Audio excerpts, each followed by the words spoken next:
fried rice for today na kakaiba ang sahog. May garlic tayo dyan, sibuyas. At syempre, konting oil.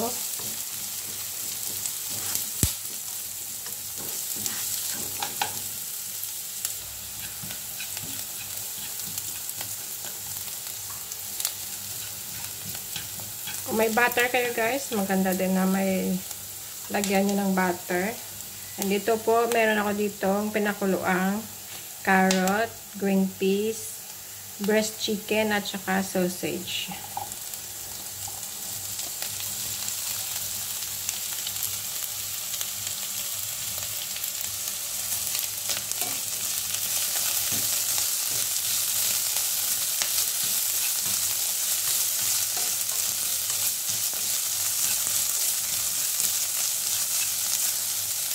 Lagyan lang po natin ng asin at paminta.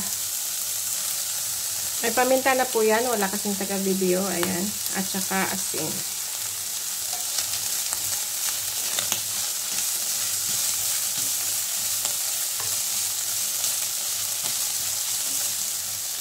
Lagay na rin ang ating leftover na kanin.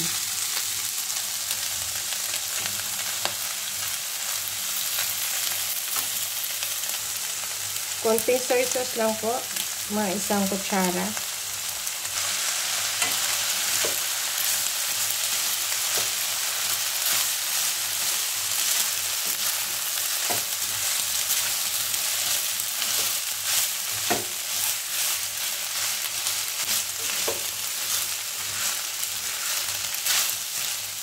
Lutuin lang po natin ng 5 minutes.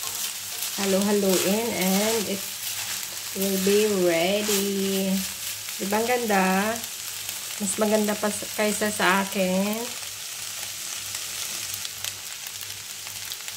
Kung nagustuhan nyo po ito, magluto din kayo. Napaka-easy lang po guys. Salamat sa inyong panonood. Please do like, share, and subscribe. Comment down below para laging mababasa ko inyong message, and hit the bell button para updated kayo sa ating mga upcoming videos. Thanks for watching guys!